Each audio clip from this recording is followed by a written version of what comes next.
good. All right. This is Cole DeJacque and Connor Brennan interviewing Mr. Greg Wesely.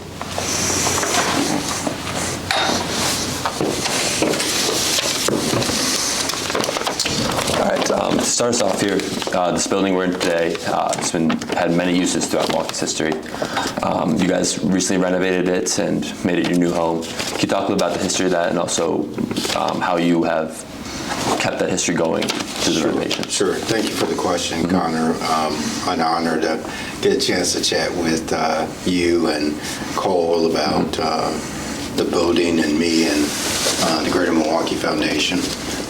What I would say is that my understanding of the building is that at one point in the 1800s, it was known as the Gimbles Schuster building. First Gimbles and then Schoosters. I think I got that right. I could have it flip-flopped. But it was the center of the shopping district in Milwaukee in the early 1800s. Just a wonderful building, the brick that was used, the marble that was used in the building, the wood, the size of the windows, over 16 feet display windows and on some sides of the building, high windows and lots of sunlight, but it meant a lot to the community. I've heard John Gerda, who is a historian, talk about this building, and at one point it was the center of town, particularly for the German community.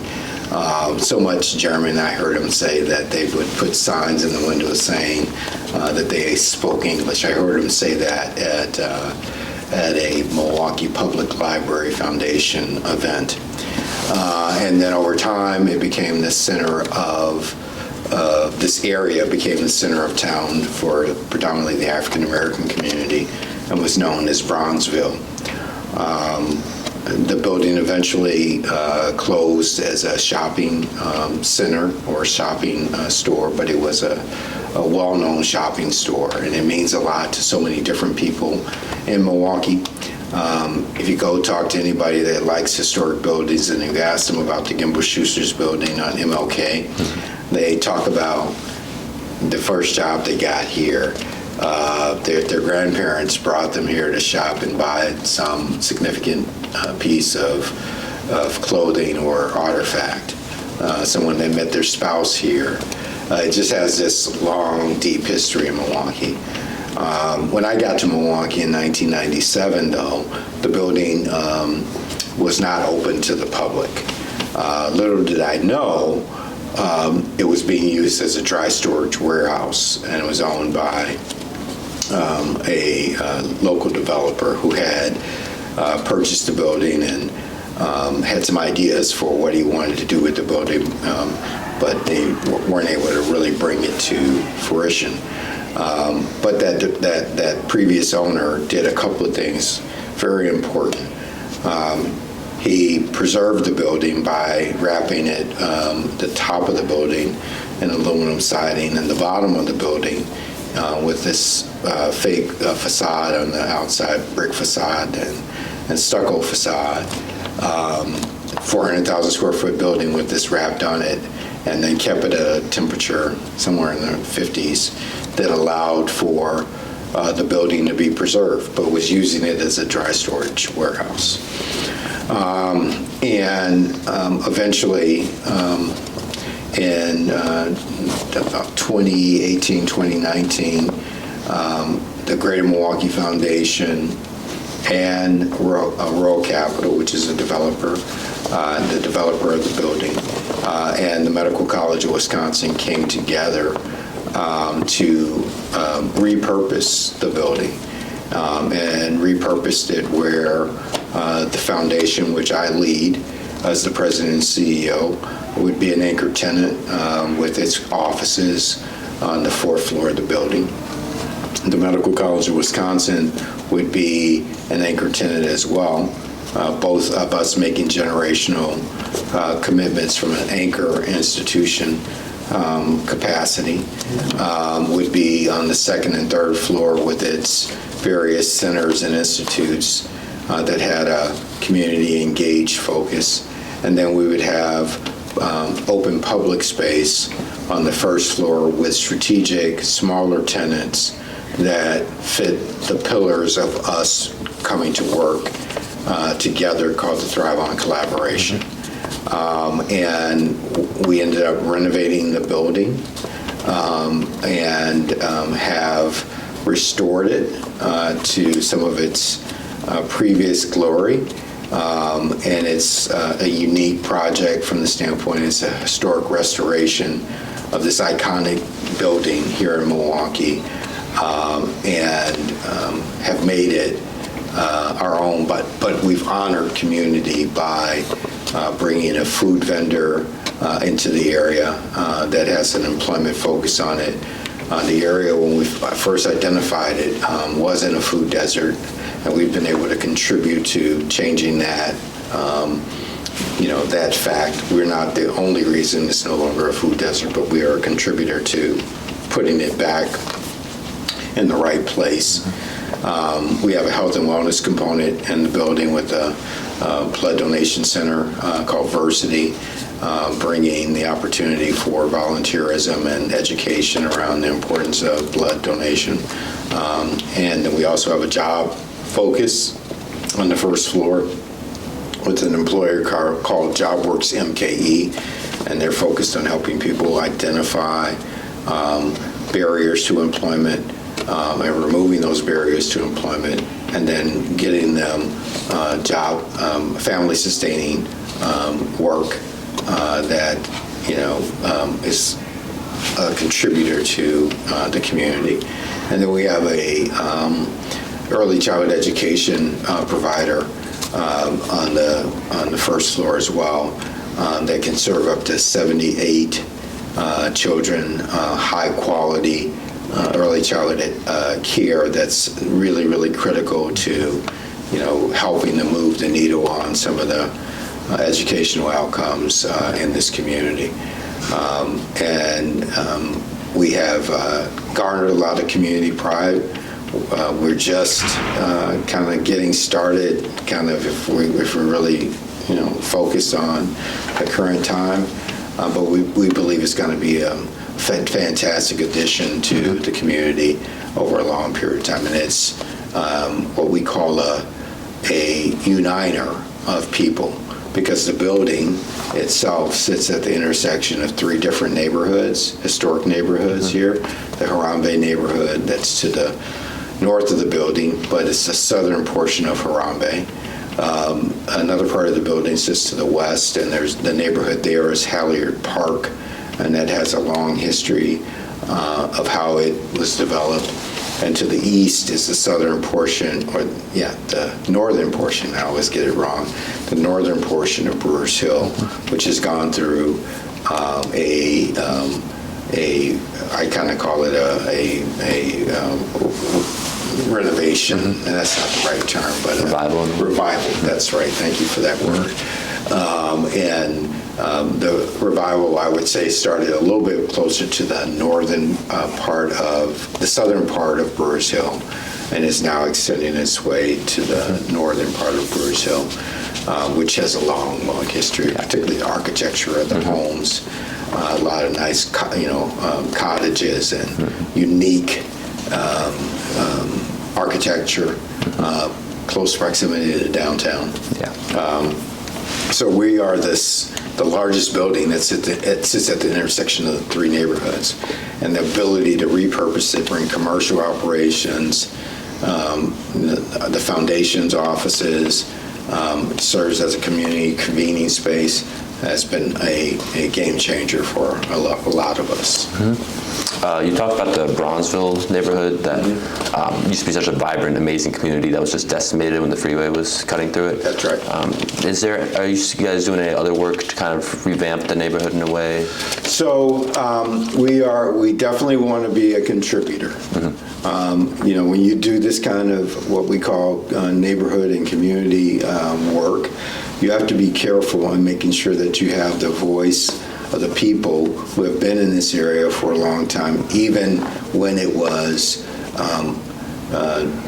subject to disinvestment or subject to people deciding to leave because of what happened with the freeway, or deciding to leave because they saw greater opportunity somewhere else. So the long-winded way of saying we are doing other things, but we're doing it in partnership with the residents of this neighborhood.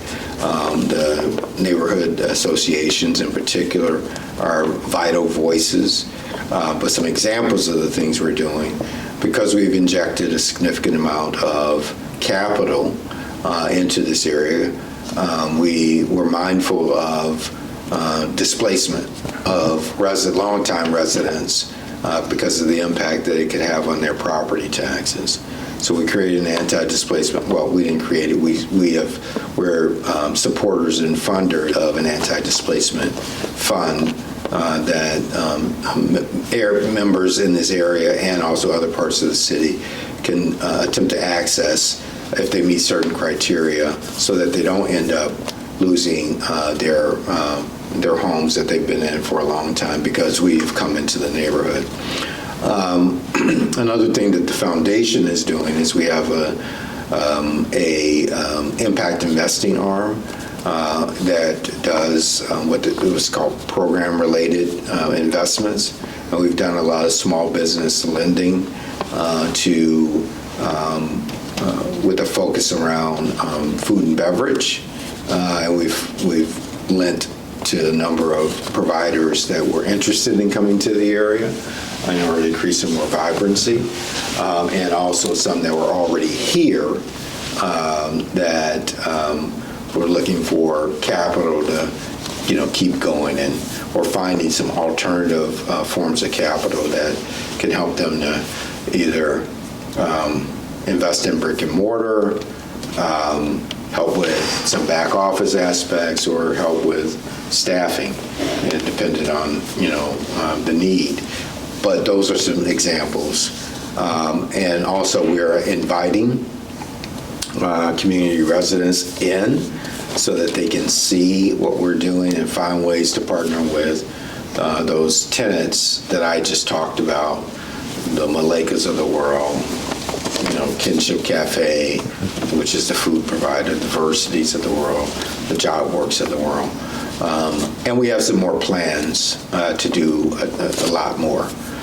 Because what we want to do is to be a catalyst for others to identify this area that had a number of disparate indicators from a health outcomes perspective, from a jobs perspective, and other socio-economic indicators that need to look different. So we're planning to do more, but we have to do it in partnership with the community. We can't just be the knight that comes in to try to save something. Yeah. That's just not that's not an authentic partnership. Yeah, it's really important to make sure you get those community voices. That's right. To help you out. So moving away from the foundation for a moment and more focused on you. So growing up, you grew up in Gary, Indiana, and you've moved to Milwaukee. When was it, 19? I moved to Milwaukee in June of 1997. 97. From the University of Wisconsin-Madison Law School. From growing up in Gary, Indiana compared to Milwaukee, what similarities and differences do you see between those two communities? I see the similarities were very hardworking people and very proud people. I saw neighborhoods, like a commitment to neighborhoods. So at my hometown, there were several neighborhoods. So it's the Midtown area, there's the Glen Park area, Miller area, the Horseman, Ambridge area, the west side of Milwaukee. Those are some, the west side of Gary, I'm sorry, what am I talking about here? Those were like pockets in neighborhoods. And each of those neighborhoods and those areas and areas of town, the folks had just a significant connection to where they grew up, East Side. And I found that to be similar in Milwaukee. Where did you grow up? What neighborhood was it? Did you grow up on the west side? And if you grew up on the west side, which neighborhood in the west side? So I found that similarity there. I found a similarity in schools and a pride in the types of schools you went to. So obviously you young men go to Marquette High. In my hometown, the predominant Catholic school that a lot of people look to was Andrean High School. Now, it was co-ed, but it was still, a lot of people knew the school. But then if you left that and you come into the city of Gary, it was Theodore Roosevelt, which would have been like the equivalent of King or Reagan. Then you had Lew Wallace High School, which would have been the equivalent of maybe Golda Meir or Riverside. But that pride in the school that you went to is another similarity that I would see. The connectedness of people, like you can know lots of people. I saw that as a similarity. A difference was that Milwaukee had a more diversified industry from an economic base. Even though it's a huge manufacturing community, you had manufacturing across multiple sectors, I would say. So you had Allen Bradley, and then you also had Miller Brewing. That's two different sectors. You had Harley Davidson. It's different than automobile. So you had this more diversified economy. And then you had a lot of widget makers. I like to say, making a tool for another tool, or the lug nut for something else. These die-cast places.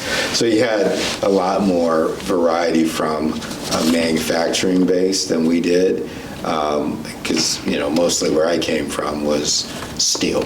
It was the steel capital production of the country. So that was a difference, and our economy was more tied to one industry versus the economy in Milwaukee having a varied experience as well. Another similarity was that Milwaukee has a history of being segregated, right?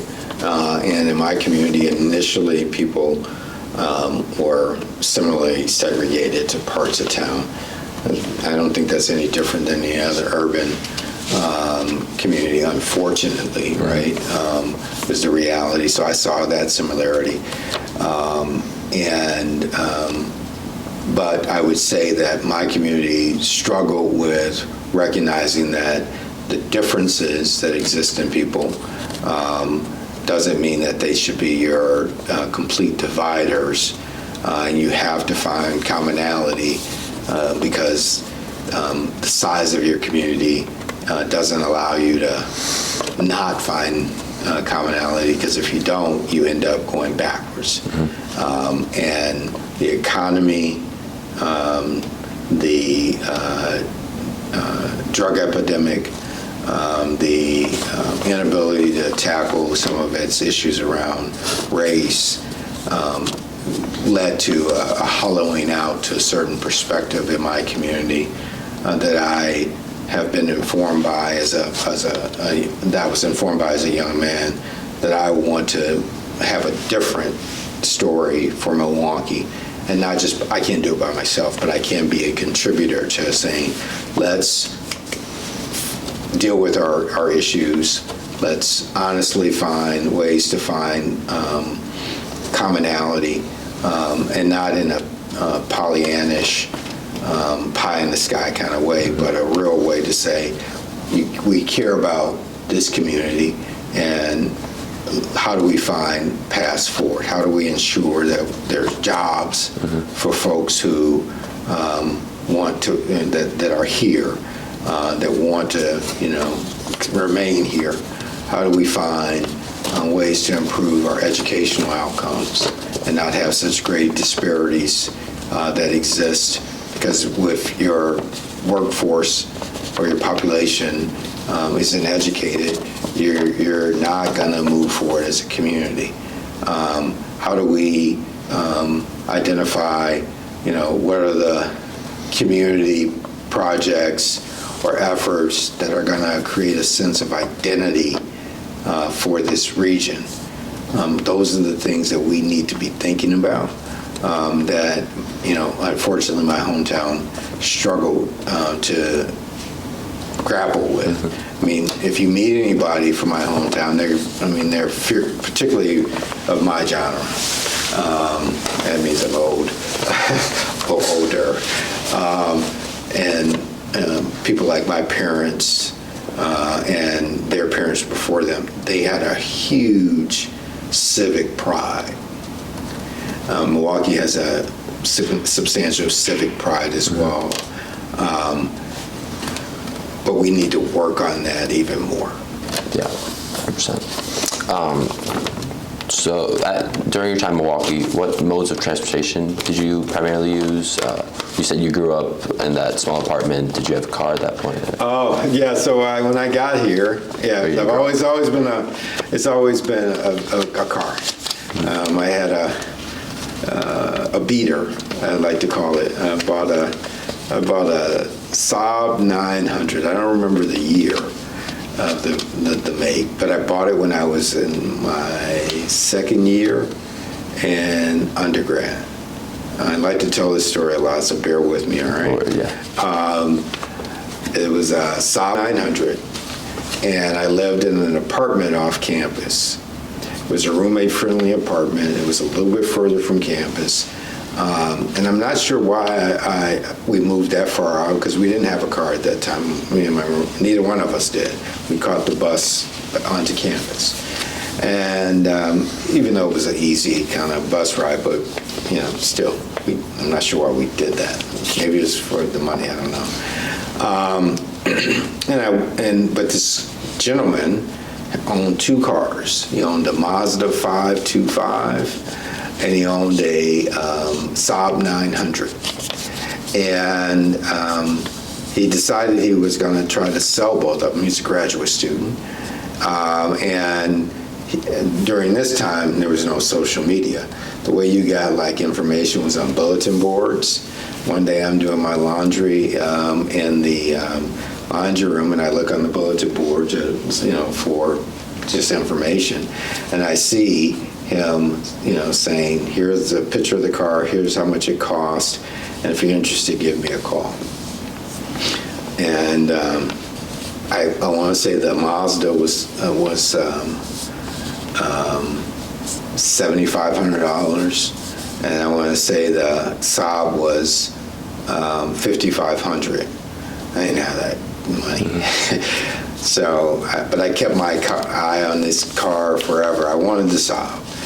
Long story short, the semester is about to end, and the graduate student he's graduating, and he's got two cars, and he's gonna, I guess, maybe keep one. And I scrambled up some money, and I bought the Saab for $3,500.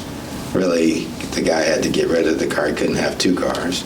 So, and that car lasted me from undergrad, a year working, law school, and a couple of years working here in Milwaukee. And I drove that car all over the country. Mm-hmm. Bringing you to Milwaukee, I drove that car to Milwaukee and got my first job at the law firm called Gonzalez, Saggio and Harlan, and I lived off of Albion in a little, small, tiny apartment to get my start. And that was the best car investment I ever made. And my family gets tired of me telling that story, but I think it's a great story. I mean, literally, it took me all around the country. The first time I took it on the road, which I did when I was in college, I drove out east and went up and down the East Coast with a couple of buddies, visiting other friends. Then I would drive it back and forth home during the holidays from Bloomington to Gary. And then I drove it after I graduated. I actually had it driven out west to Colorado and I lived out there almost a year. And then I drove that car back from Colorado, 17 hours, almost like nonstop when I was doing it because I didn't know if it was going to make it. And then, to Madison, to law school, and from Madison to Milwaukee. So put a ton of miles in that car. So that was the mode of transportation I used when I got to Milwaukee. Yeah. So Milwaukee's always been a very car-centered city ever since cars were invented. What are your thoughts on the HOP and that public transportation in Milwaukee? Yeah, I do believe it's important to have alternative transportation options.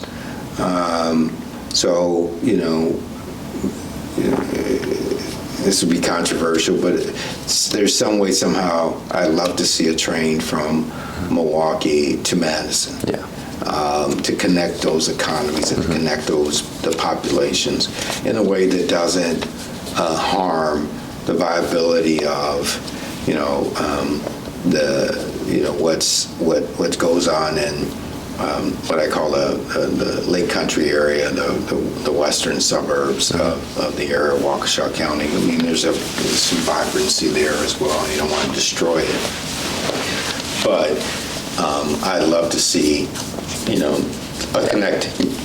connecting of our commerce center, which is the largest commerce center for the state, and a burgeoning commerce center in Madison, which has a state capital.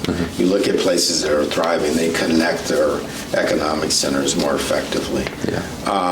But bringing it local, we got to find a way to make sure that people have the ability to get connected to work,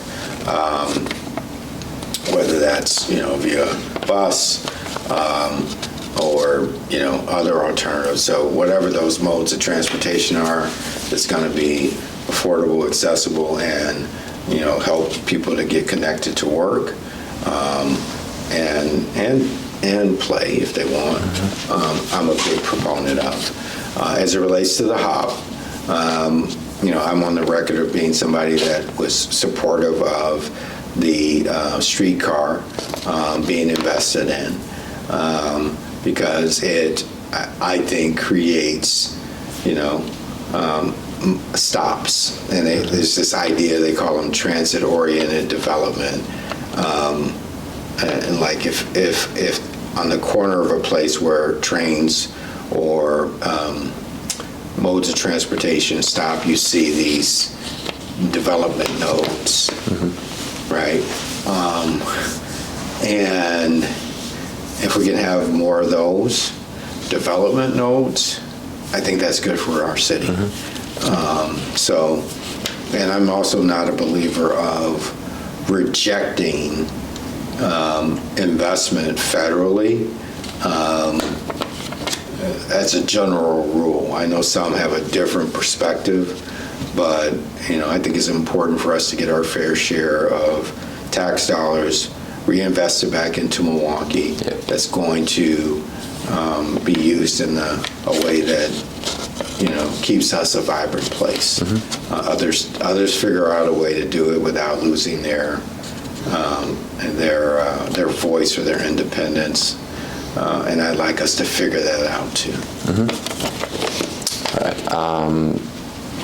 Where have you done most of your shopping in Milwaukee throughout the time you've lived here, and how has that changed over time? So when I first got here, I lived mostly in Prospect. It's still the east side. I don't know if that's the Upper East Side or Lower East Side. I don't know which one it is. I should know, but I don't. So I lived there, and I went to work downtown. So between there, that's where I did most of my shopping. For grocery, it was like in that Metro Mart area. That's at Van Buren, I believe. Yeah, it's Van Buren, yeah. So that's where I did a lot of my just basic, household needs. And I'm trying to think. So downtown and that portion of the east side that I just talked about, like on Prospect, from a CVS, Walgreens, like pharmacy, it was the pharmacies near Brady Street. That CVS on the corner of Farwell and Brady, and then that Walgreens there as well. So I did a lot of like basic things in that general facility, which are close to my apartment. Were there any, like, for like Christmas shopping or that type of stuff, would you go to malls more often? Would you stay more local? Yeah, I mean, I would go to, when I got here, the Grand Avenue was still an option. And it was going through an evolution, and I ended up buying some furniture from there. That's like what I thought was my first nice piece of furniture until I met my spouse, and she's like, those things, you know. Nah, I'm just messing with you. I mean, she didn't. I mean, let me be clear. She didn't think that they were nice. I thought that they were nice, but I bought a expensive piece of furniture from Marshall Fields. I don't know if you even remember that name. I don't think so. It used to be an iconic shopping store, just like the Gimbles Schoosters brand was. And I bought my first piece of real furniture from Marshall Fields, but the store was closing, so it was this big sale. So I shopped in that area a little bit, and then Mayfair was another area that I would go to often. Those are the two in the beginning. Yeah. So you saw kind of the commerce kind of move from downtown, then kind of grow out to the suburbs, like you talked about Mayfair. How did you see that affect the city? So I would say what I was observing when I first got here was a push to go northwest, particularly for the African American community. And then I saw people that were going west, continuing to go west toward Wauwatosa. And I thought that was interesting. I didn't necessarily know why, but I noticed it pretty substantially. And I would say downtown still had its pockets of vibrancy, but it was a lot less vibrant than it is now. And it didn't necessarily it had like two identities, if I remember correctly. One was east of the river and west of the river. And if you're in professional services, you wanted to be east of the river. If you were in a law firm or an accounting firm or some other consulting firm, you wanted to be east of the river. And if you were west, people were like, not so certain. And the Grand Avenue was west of the river. And it had some pretty iconic buildings down there as well. So I saw also people moving to the south side. So, it was interesting to watch, right? The Menominee Valley was not as developed, and so those are some question marks. But the leadership of the city did have a focus on wanting to improve, the economic center of the city. And I would say that, people's foresight to redevelop the Menominee Valley, to make certain parts of the downtown area more attractive, and a push to attract people into the city has been a good thing. What I saw a lot of initially was that, businesses were moving to suburban parks, supposedly to be closer to home. And that trend seems to have been have reversed a little bit. I know that things run in cycles. My hope is that you can show that you can have both vibrancy in urban downtown areas and still the ability to have commercial suburban options for those who feel like that's their preference. I'm not a big guy into this whole dichotomy. I sometimes think that we force these false dichotomies that if you support one, you can't support the other. So if you're an urbanite, you hate suburbia. I think that's a useless conversation to a certain extent, personally. Yeah. Do you want to pause, Cole? Yeah. Pause. Oh, we'll take a short break. Yeah. Quick. That was probably. All right. What role did magazines play while you were first adapting to Milwaukee? You talked a little about how you went around and tried to find all those different ones. Yeah. Really, it was the newspapers. So as a kid, that was my form of absorbing information, that I found very interesting. And I would spend, hours reading newspapers. And that was when it was actually a paper newspaper, and it was something about the tactileness of it, and the sound when you flip the pages, and you could scan a whole paper, and sometimes your eyes might just catch, something, and you're like, oh, that's interesting. So I enjoyed that a great deal. And so go to law school, and when I get to law school, I had a couple of professors that talked about the importance of getting connected to your community. Reading your local newspaper was one of the things that a few of them really encouraged us to do. And I thought it turned out to be brilliant because, as a competitive student and a competitive person, you're looking at the bigger periodicals that you want to read, the New York Times, the Post, Washington Times, whatever, Wall Street Journal, Financial Times. So you're looking at these big papers just trying to, figure out what's going on, be informed in the world. And that's all good. But they said, to know your community, you got to read your local newspaper. And at the time when I got here, I want to say the Sentinel still was in operation, and the Journal was in operation. And at some point, they merged. I think. I could have it off a little bit. But nevertheless, I was reading. At one point, it just became known as the Journal Sentinel, and that's what I really remember reading.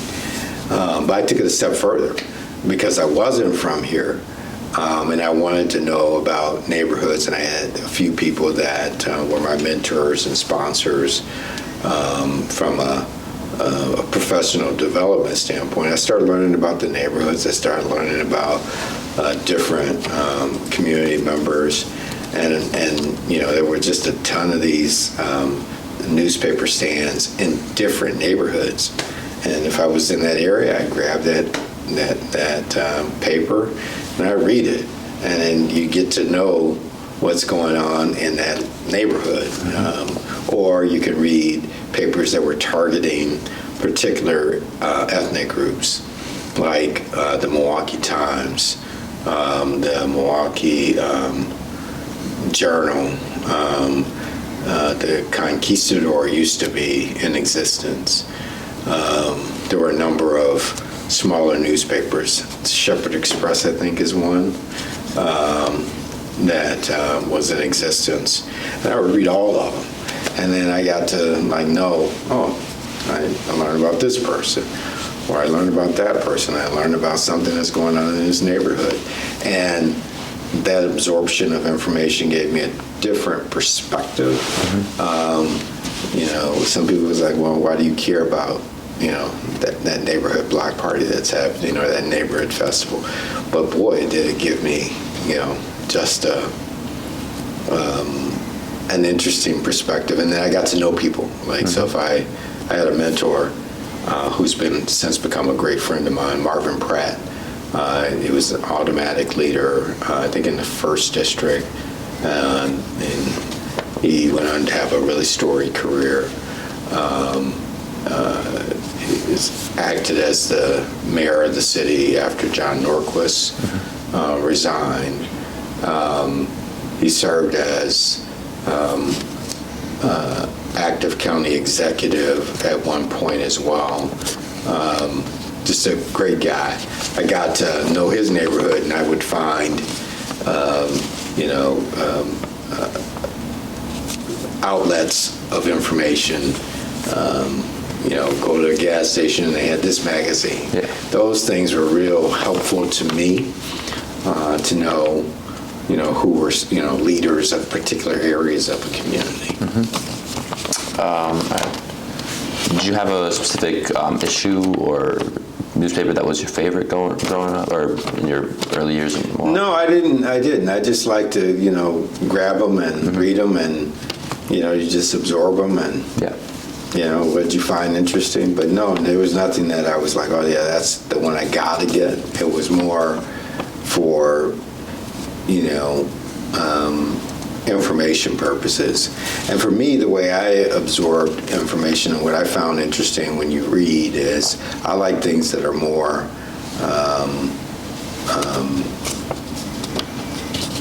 based in people and practical facts and practical information, or that's a real connection to what's going on, as opposed to kind of getting out there in fantasy. Yeah. And there's nothing wrong with it, but that's just who I was and who I am, really. And I still am that way. You read the paper and you want to know, how many jobs, and somebody get if this building is coming up. What was the score of the game? What's the team look like this year, and who's coming back? What's the issue that's happening in the city hall that's the hot topic? What's the governor's budget going to look like? Those type of things were the things that kind of interest me. Obviously, today there's been people have gone away from newspapers. More everything's online now. You still try and find those ones that are handheld? Not as much. I mean, I'm just so darn busy. It's kind of hard to do that now. And so, I became a late adapter. They're pretty much getting most of my information through the internet. Still read all of the papers, but I absorb it, through the electronic medium, as opposed to, the paper itself. You talked about Marvin Pratt.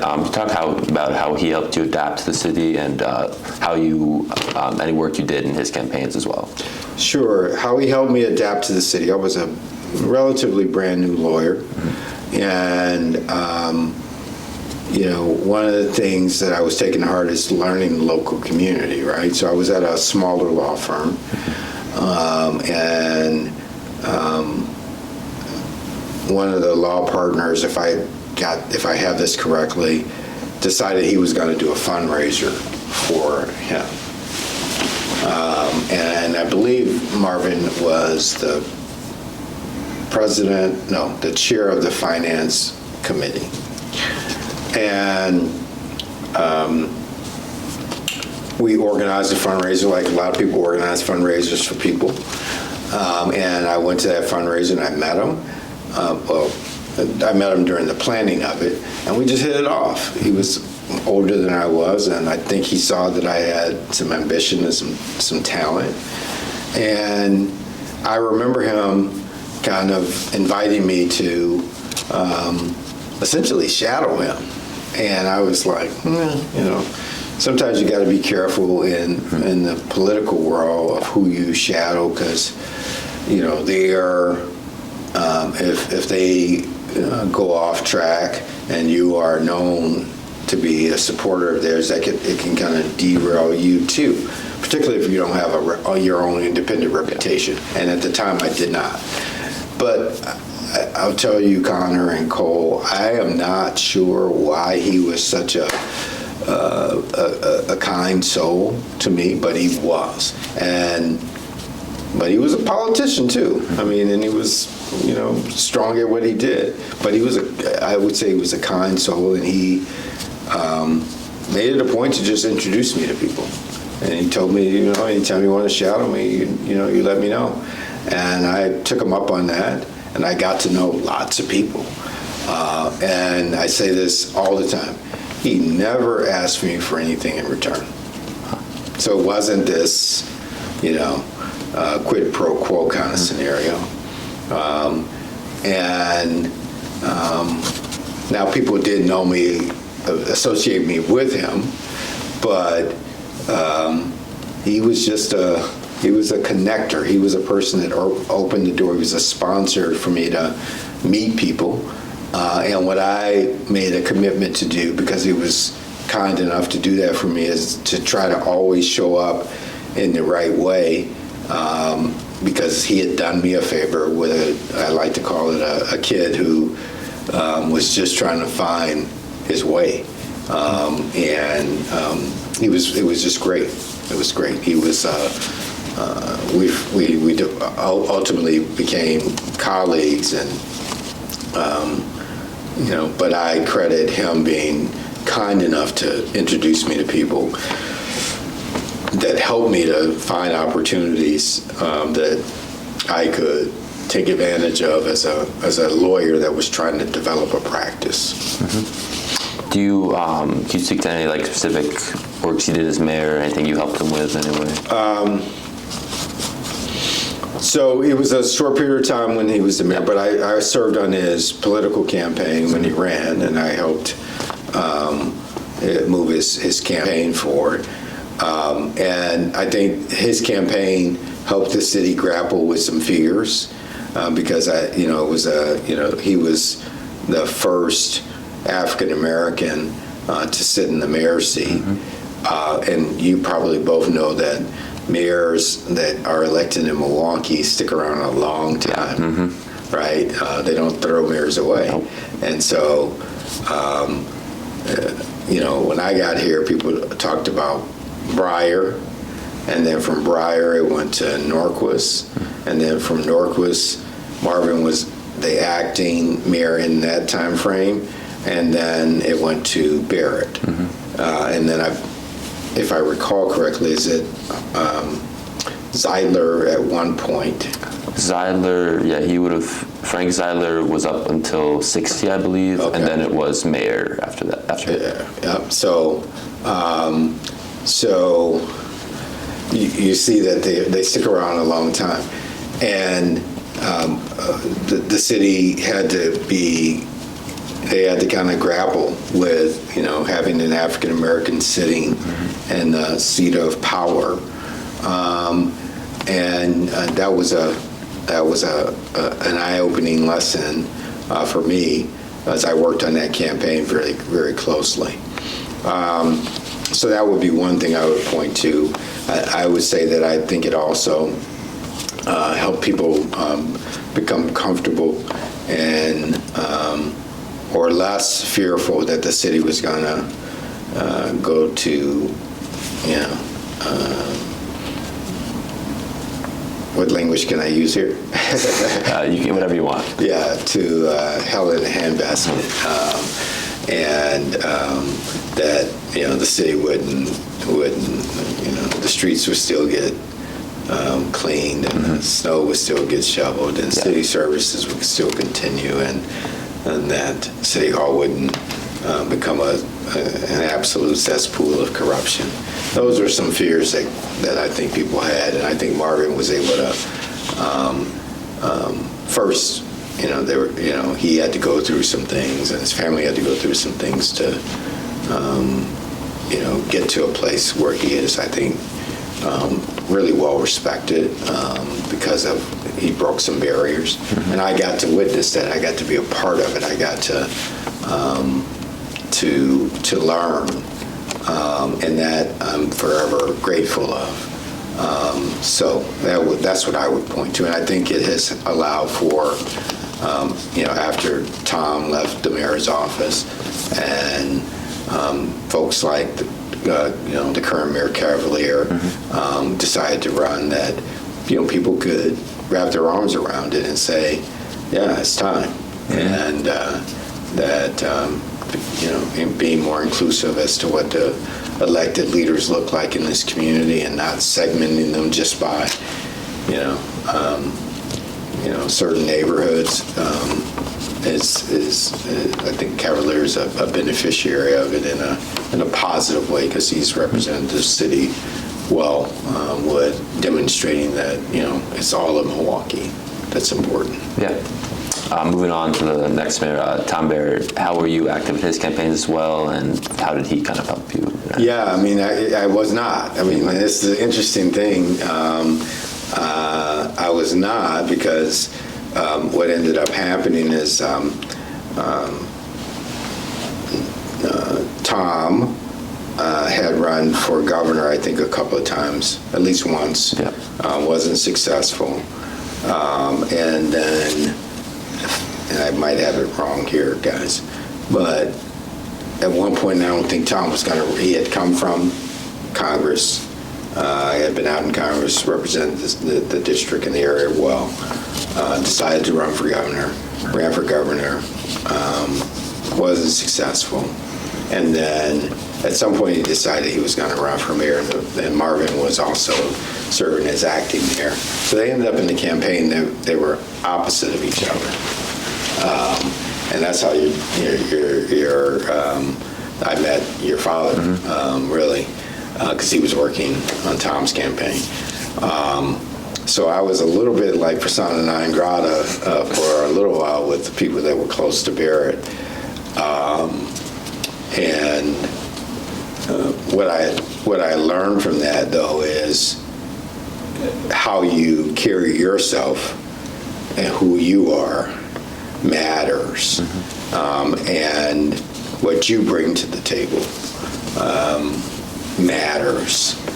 And so I got to know Tom after he won, and while for a while a lot of people on his team viewed me as being opposite of him, he, I think, strategically saw me as an ally, and we got to know each other well.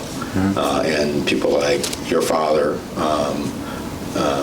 also kind of were coming up as well, and I think he viewed me as a person that would have some monicum of success, and I viewed him in the same way, and we got to know each other.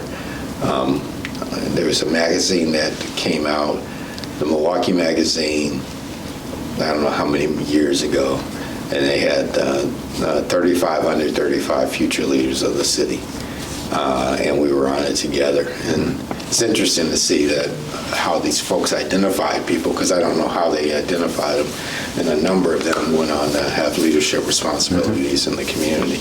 So being a leader in Milwaukee, and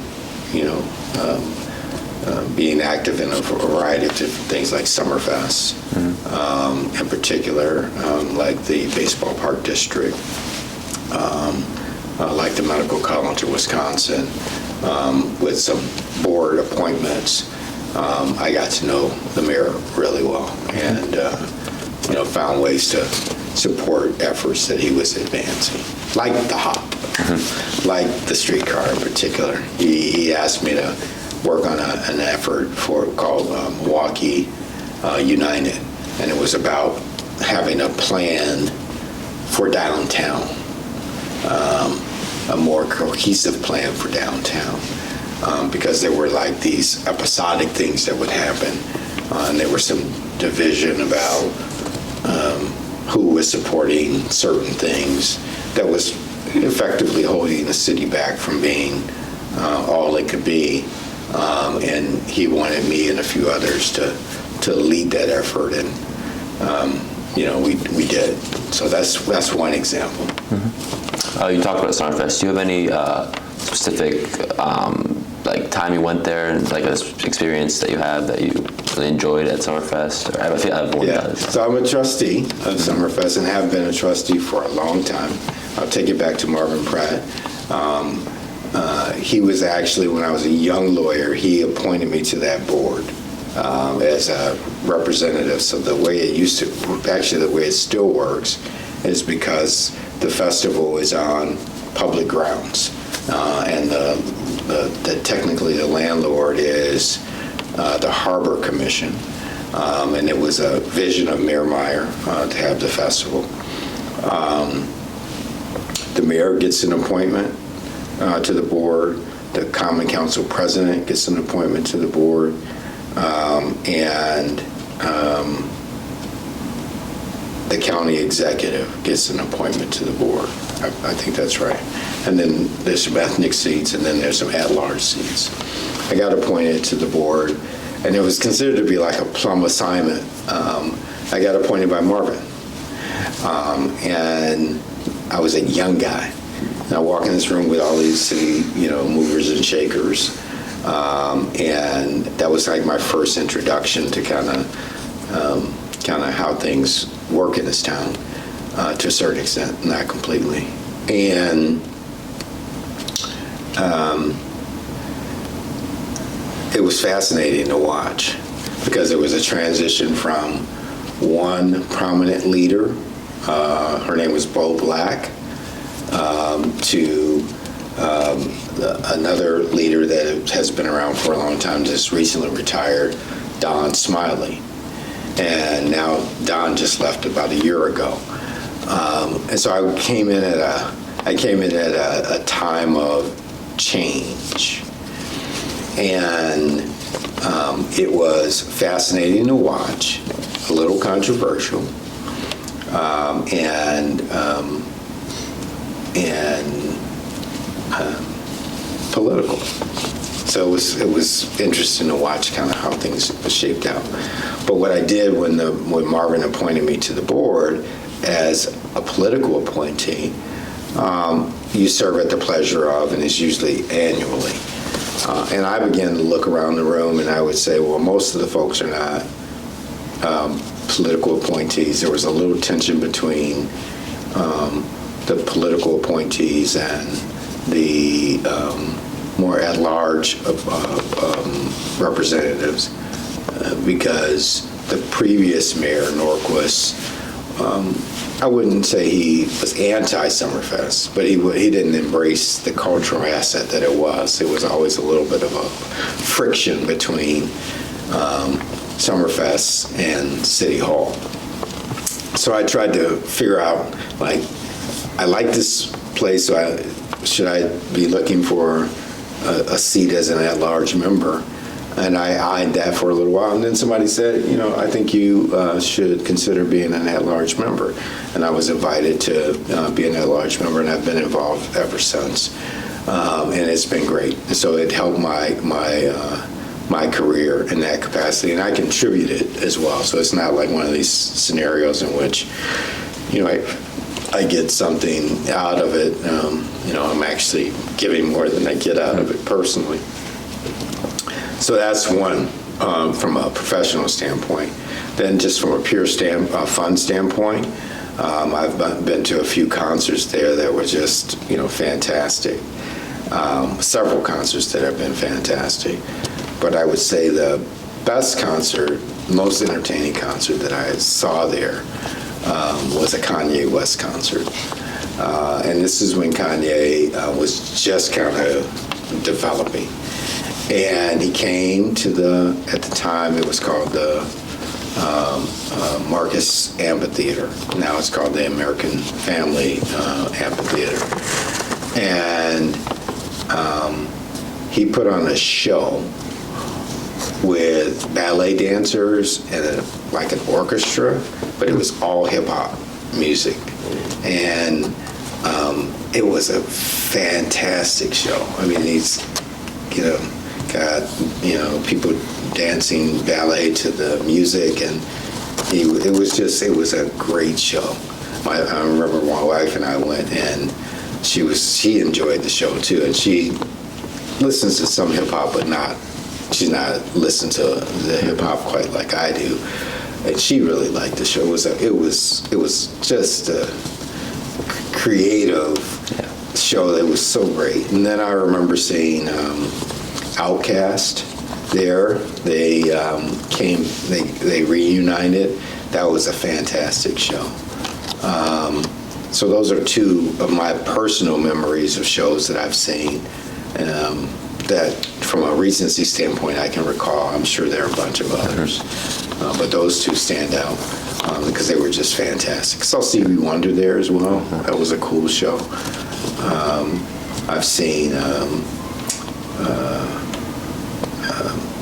I'll leave it at that. Yeah. Have you gone to any festivals? Oh, you know who I saw? I would watch shows take off. You would watch, I got to learn how, in some instances, there were certain side stages that if you went to watch somebody on the side stage and if the crowd was way back to the lake, the next year you come back and they're playing the amphitheater. It was very, very, very interesting to watch. I think Maroon 5 did that. They were on some side stage one year. Next thing you know, they took off. And it was like kind of the industry organizes that way. You play these sides, smaller venues, and then next thing you know, if you get the buzz, you end up, in amphitheaters and stadiums. Mm-hmm. And I saw that quite a bit. Do you have any experience with the festivals that happen, Summerfest, Grounds, Irish Fest? Yeah. So I would. So as I got to see how communities valued themselves with Irish Fest, Mexican Fiesta, Black Arts Fest, Polish Fest. Those festivals, and they all had a uniqueness about it. And I would go to them, and sometimes people would be like, what's going on here? But as a member, you got to kind of, see it, and it's it gave me a deeper appreciation of how people connect with their culture and their history, which is what German Fest. I can't leave German Fest out because, Mayor Meyer was it was kind of his vision that got it going. Mm-hmm. Yeah. All right, we'll move on. Have you witnessed any more memorable sports events here in Milwaukee? Obviously, more recently, the sports have been a lot better. Sure. So when the Brewers were in the playoffs the first time, when CC Sabathia was pitching, I got to witness that. That was great. I mean, he was a heck of a pitcher. I mean, CC was a big guy on the mound. Mm-hmm. So I saw a lot of those playoff games. I remember before the new ownership of the Bucks took over, when they had the big three here. So that was Ray Allen, Sam Cassell, and Glenn Robertson, I think it was. And they were right on the cusp of going to the NBA Finals. I think they were playing the Indiana Pacers, I want to say. I might be wrong there, or the Philadelphia 76ers, or somebody, I can't remember. But what I do remember is they were one shot away, and it was a mid-range shot, not from the corners, like mid-range in between the three and the free throw line. Like Glenn Robinson shot, and if he had hit, they would have won, but he missed it, and they lost, and then the team kind of blew up after that. But it was electric, and I'm trying to remember exactly who they were playing, and I cannot recall it. But I remember they were like one shot away from advancing, and I recall advancing to the NBA Finals because I think they were in the Eastern Conference Finals at the time. Mm-hmm. So if that was the case, it probably was Philadelphia because you can't be in the Eastern Conference Finals against the same team in your division. Mm-hmm. So that was another one. Then obviously I got to see and witness with my son the Bucks beat to win the national NBA championship, and so I have some photos of that, and that's like that was like outstanding to watch. Giannis and Chris play. So we got to participate in the parade, and I knew some folks and got a little bit some extra treatment, but the ability to witness the Bucks win a national NBA championship with my son was pretty special. Yeah. What are your thoughts on, obviously there have been a lot of different arenas and fields here. You went County Stadium to Miller Park, or AmFam Field now. You went from the Bradley Center to the Fiserv. Thoughts on that, the experience you've had at those buildings? Every city has to evolve, and I'm glad that we figured it out. It was a balancing act with the Bradley Center, trying to honor the commitment that the family had made to build the facility, and respect that legacy, but recognizing that the stadium had, outlived its useful purpose, and was designed not for basketball but for hockey, and that the industry or the sport itself was evolving, and if we wanted to maintain being on that list, we had to figure out a new way, and knowing that people can move, teams can move. I'm glad we found a way to do it. It was the right thing. It would probably be great if we, make sure that we also keep in mind that the Senator Cole's role in us being able to keep the big league city here, the big league team here, is important, because he was instrumental in who would lead the team, and he wanted it to remain in Milwaukee. He was instrumental in supporting the development of the stadium with a major donation or contribution.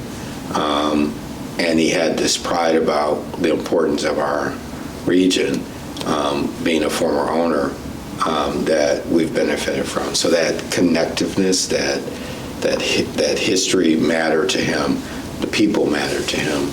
But I'm glad we figured it out. Same with the baseball park district.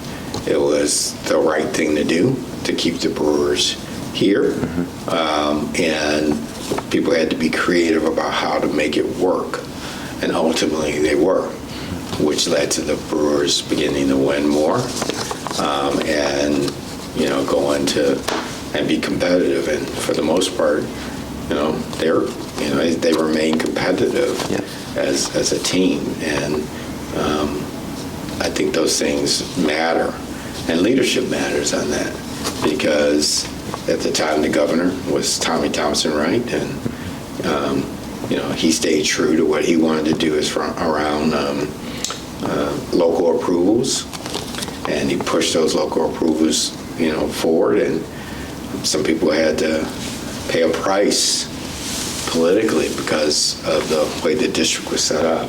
But ultimately, when you look at it now, us retaining that has been important, because the Brewers they draw from all over the state on a regular basis. Tailgate, one of the few places in baseball that tailgate is heavy as the Brewers. Tailgating is, in most instances, kind of associated with football, right?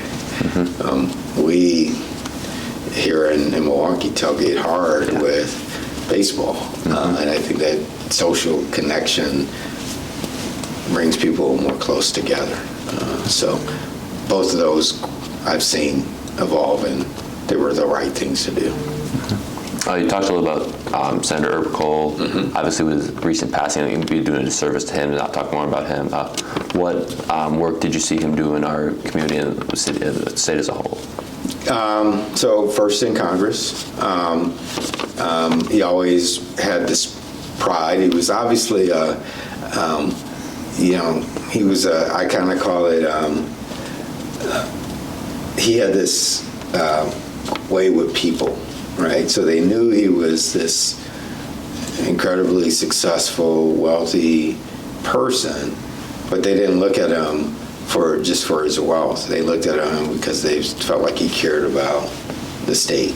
And that's pretty unique when you're an elected official and you got more money than most people can ever dream of having. But you lived a pretty frugal a frugal way.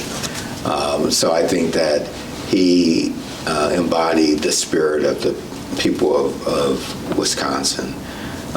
Him and Bud Selig, just that friendship that they had, the perspective that they had around what's important, and then the proximity to not losing touch, right? And being in neighborhoods, I don't know if you've ever heard the story of how they would meet at Jake's. I think Mr. Parsons, our teacher, talked about that. On North Avenue. And here's the owner of a basketball team, major league basketball team, and the owner of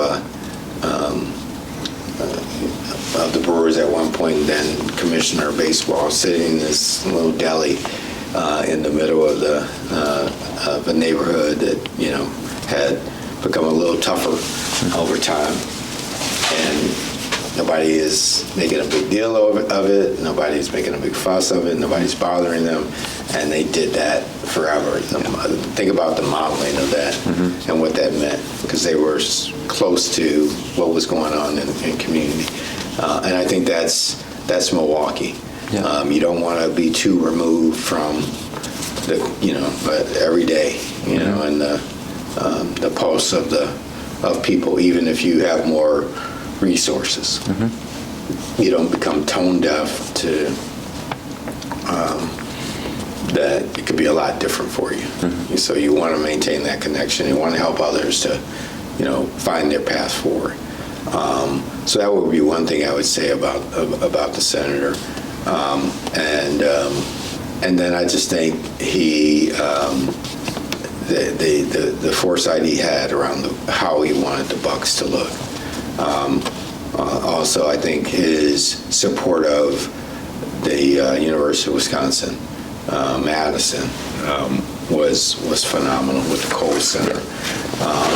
And then he was also his commitment to education and wanting to support public education in particular is something we shouldn't forget. And he always seemed to show up when Milwaukee needed him, and there was some big issue going on, and he didn't come in with a pretense. As a matter of fact, he might have came in a little too quiet. But those are the things I remember about him. We're going to take a short break, Cole? Yeah. We'll take another quick break. Yep.